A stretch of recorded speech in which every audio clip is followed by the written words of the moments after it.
মোৰ ছাত্ৰ ছাত্ৰীসকল যোৱা ভিডিঅ'টোত ইয়াৰ আগৰ ভিডিঅ'টোত তোমালোকক মই R1 লেসনৰ question number 1 question number 2 question number 3 এক নং লৈকে মই কৰি দিছো।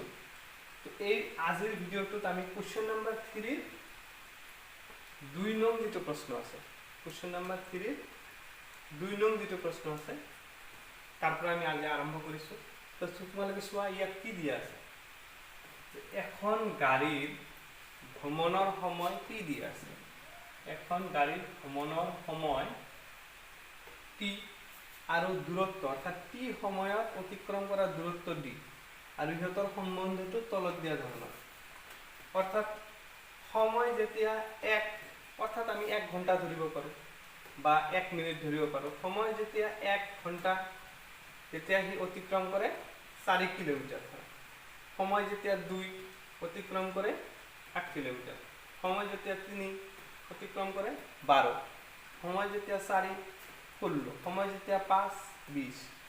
তো ইয়াতে কিছু খালি ঠাই দিছে আমি কৰিব লাগিব। তো তাৰ আগতে ইয়াৰ আমাক যেটো প্ৰশ্ন দিছে খালি ঠাই পুৰোৱা, ইয়াতে কি কৈছে যে টি আৰু ডি এ ড্যাশ ভাবে বিচৰণ কৰে। অৰ্থাৎ টি আৰু ডি কেনে ধৰণে বিচৰণ কৰিব। তাৰমানে আমি ইয়াত চাব লাগিব যে এটা বাঢ়িলে আনটো বাঢ়িছে। ইয়াত 1 আছিল 4 হৈছে, 2 আছিল 8 হৈছে। গতিকে এটা বাঢ়িলে যদি আনটো বাঢ়ে তেতিয়াহলে তাক কোৱা হয় প্ৰত্যক্ষভাৱে বিচৰণ কৰা। এটা বাঢ়িলে যদি আনটো বাঢ়ে, এটা বাঢ়িলে যদি আনটো বাঢ়ে তেন্তে তাক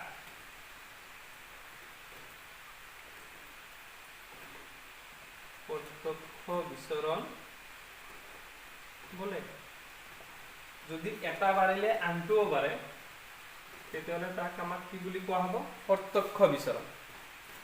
সো এই ক্ষেত্ৰত কি হ'ব, এটা বাঢ়িলে আনটো বাঢ়িছে, গতিকে আমি কি কম, প্ৰত্যক্ষভাৱে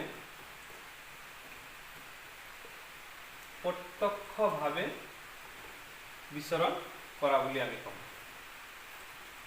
প্ৰত্যক্ষভাৱে বিচৰণ কৰা বুলি আমি কম। এতিয়া নেক্সট, গতিকে আমাৰ এ নম্বৰটো হৈ গ'ল। যি নহওক এতিয়া আমাৰ বি নম্বৰ আহিল। বি নম্বৰত কৈছে যে টি ইকুৱেল টু 6 হলে বিৰ মান কিমান হ'ব। এই যে টি মান যদি 6 হয় বিৰ মান কিমান হ'ব। তো এই এনেকুৱা অংকত আমি কি কৰিম চোৱা যে বি নম্বৰ আমাৰ টি ইকুৱেল টু 6 হলে বি ইকুৱেল টু কিমান হ'ব। এইটো আমাক টি ইকুৱেল টু 6 হলে বি ইকুৱেল টু কিমান। এতিয়া আমি ইয়াত এই ৰিলেশ্যনটো ল'ম। ইয়াত যিখিনি দিয়া আছে কি দিয়া আছে, T by D is equal আছে আমাৰ 1/4। তো ইয়াতে আমি কি কৰিম, টিৰ মান 6 বহাম। টিৰ মান আমাক 6 দিয়া আছে, 6 বহাম। 6 বাই ডি ইজ ইকুৱেল টু 1/4। এতিয়া আমি কি কৰিম, বজ্ৰ পূৰণ কৰিম। ডিৰ লগত 1 পূৰণ কৰিলে তো আমি ডি এ পাম। 6 4 কিমান হয় 24। সো আমাৰ ডিৰ মান হ'ব প্লেস অফ ডিৰ মান হ'ব 24। বুঝিব পাৰিছা। তো ডিৰ মান 28 হলে টিৰ মান কিমান হ'ব, সেম। এটো যদি বুঝিব পাৰিছা ইয়াৰ পৰা সেম কৰি আমি সেইটো লিয়া পাম। তো এটা এতিয়া আমি সি নম্বৰটো কৰিছো। T by D equal to 1/4 আছে। এইবাৰ আমাক কি দিয়া আছে, T by D is equal to 1/4 আছে। এতিয়া আমাক কিমান মান দিয়া আছে, ডিৰ মান দিয়া আছে। টিৰ মানটো ওলাব লাগিব। টি বাই ডি ডিৰ মান কিমান দিয়া আছে 28 ইকুৱেল টু 1/4। এতিয়া কি কৰা, এইটোৰ লগত এইটো পূৰণ কৰা, এইটোৰ লগত এইটো পূৰণ কৰা। 4t equal to 28। So t equal to কি হ'ব 28/4। 4 ৰে 28 কাটিলে কেইবাৰ যাব, সমান হ'ব 7। তেতিয়াহ'লে আমাৰ কি হ'ব, ইয়াতে কি বহিব 7। তো আশা কৰো তোমালোকে বুজিব পাৰিছা।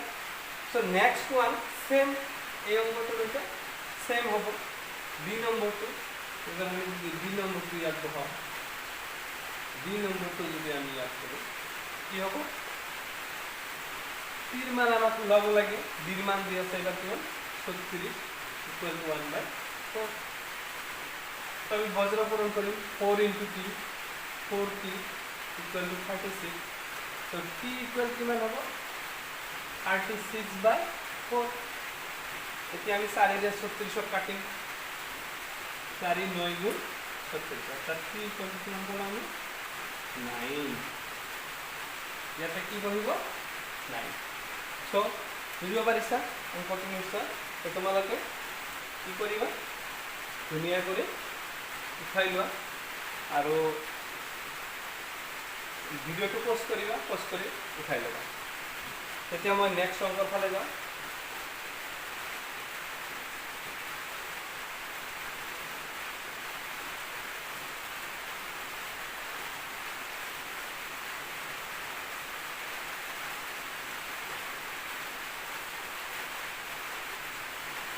তো আমার 4 নম্বর অঙ্ক কি দিয়া আছে 4 নম্বর অঙ্ক দিয়া আছে যে যদি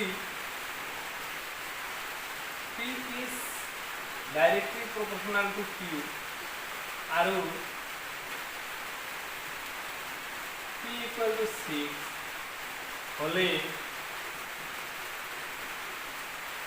P equal to 6 হলে Q equal to আমার 30 হয় P equal to 6 হলে Q equal to আমার কিমান হয় 30 হয় তেন্তে আমরা কি কইছে P equal to 2 হলে Q এর মান কিমান P equal to 2 হলে Q এর মান কিমান হবে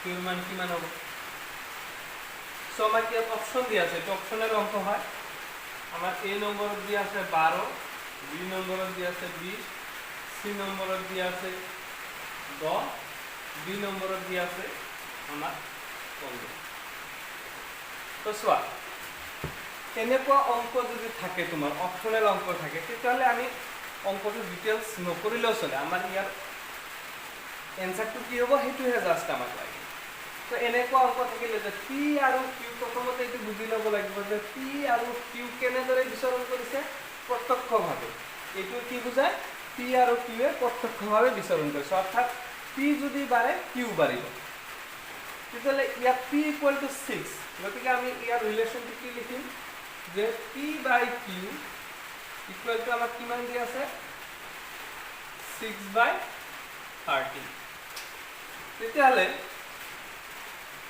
P equal to 2 ইয়াতে যদি 2 হয় তাহলে Q এর মান কিমান হ'ব ইয়াতে আমি Q বহাই দিছো ধৰা Q এৰ মান কিমান হ'ব গতিকে আমি এইটো ইখিনিৰ পৰা আমি এইটো উলিয়াব পাৰিম তো 6Q is equal to কিমান হ'ব 2 into 30 তাহলে Q is equal to কিমান হ'ব 2 into 30/6 সো এরা যদি আমি 30 কাটো 5 বার যাব তাহলে Q equal to কিমান হ'ব 2 into 5 that is equal 10 গতিকে অপশন কোনটো অপশন হয় option number C is right গতিকে আশা কৰো বুজিব পাৰিছা তথাপি মই আৰু এবাৰ কৈছো যে যদি দেখা পোৱা যে এনেকুৱা সিম্বল আছে এইটো কোৱা হয় প্ৰপৰশনাল অৰ্থাৎ সমানুপাতিক যে P Q ৰ সমানুপাতিকভাৱে বৃদ্ধি হৈছে তেতিয়াহ'লে আমি ৰিলেশনটো কি লিখিম P by Q equal to P ৰ মান 6 Q ৰ মান 30 আকৌ কৈছে যে P ৰ মান 2 হলে Q ৰ মান কিমান হ'ব গতিকে P ৰ মান ওপৰত 2 বহাই দিছো আমি Q ৰ মানটো Q2 তলত লিখিছো এতিয়া আমি বজ্ৰকৰণ কৰিছো 6Q is equal to 2 into 30 so Q equal to 2 into 30/6 আমি 6 এর 30 কাটলে কেইবার যায় 5 বার যায় 5 এর 2 পূরণ করেছো 5 2 গুণ 10 so আমার option number C is correct so clear question number 5 ইয়াতে এখন তালিকা দিয়া আছে x by y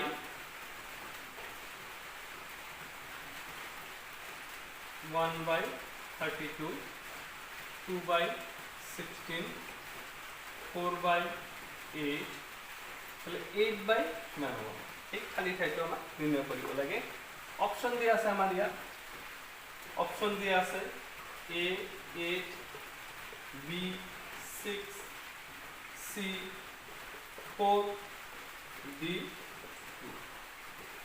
তো এইটো আমাৰ অপচনেল কোশ্চেন হয় অপচনেল কোশ্চেন থাকিলে কলোৱে মই যে আমি ইয়াত ডিটেইলছ নকৰিলেও প্ৰব্লেম নাই কিন্তু ইয়াত আমাৰ তালিকাখনত y ৰ মানটো আমাক ওলাব লাগিব তো ইয়াত আমি চাম যে এইটো ইয়াৰ আগৰ যিটো অংক আছিল সেই আগৰ অংকটো কি হৈছিল এটা বাঢ়িলে আনটো বাঢ়ে ইয়াত কি হৈছে যে এটা বাঢ়িলে যে এক থাকিলে আমাৰ কিমান আছে 32 আছে 2 থাকিলে কিমান হৈছে 16 অৰ্থাৎ কমি গৈছে 4 থাকিলে 8 হৈছে কমি গৈছে লাহে লাহে কমি গৈছে এনেকুৱা হেৰিবিলাকক কোৱা হয় ব্যস্ত অনুপাতি ধৰা x আৰু y কেনেদৰে বিচৰণ কৰি আছে ইয়াত x y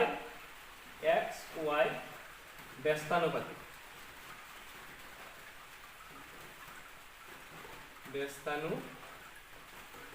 অৰ্থাৎ এটা বৃদ্ধি হলে আনটো কমি আছে সো x y কি হৈ আছে ইয়াতে ব্যস্তানুপাতিক তেতিয়ালে এনেকুৱা ধৰণৰ অংক থাকিলে আমি কেনেকৈ কৰিব লাগিব ইয়াতে আমাক কি দিয়া আছে যিকোনো এটা ৰিলেচন আমি ইয়াৰ পৰা লম যে x by y equal to দিয়া আছে 1 by 32 ইয়াৰ যিকোনো এটা ৰিলেচন আমি লম এটো লব পাৰো ইকুৱেল টু ইয়াত 8 by আমাৰ খালি ঠাই আছে ইয়াতে আমি কি ধৰিলো y একো নাই মানে y তো এই ক্ষেত্ৰত কি কৰিব লাগিব আমি এটোৰ লগত এটো মাল্টিপ্লাই এটোৰ লগত এটো মাল্টিপ্লাই কৰিব লাগিব অৰ্থাৎ 1 into 32 is equal 8 into y so 8y is equal to কি হ'ব 32 y is equal হ'ব 32 by 8 এটোৰ এটো কাটিলে কিমান হ'ব 4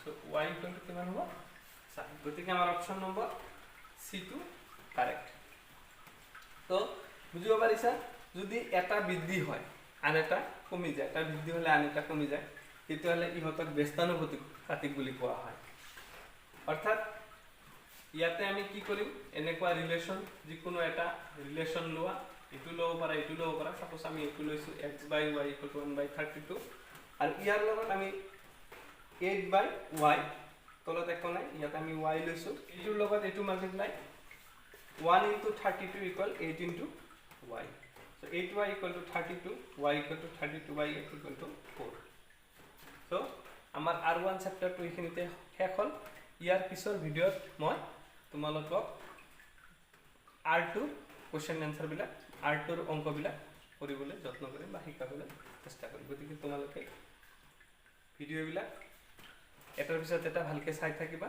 তোমালোকৰ কিবা অসুবিধা থাকিলে কমেন্ট বক্সত জনাবা যদি কোনো প্ৰবলেম হয় মই তোমালোক সমাধান কৰিবলৈ চেষ্টা কৰিম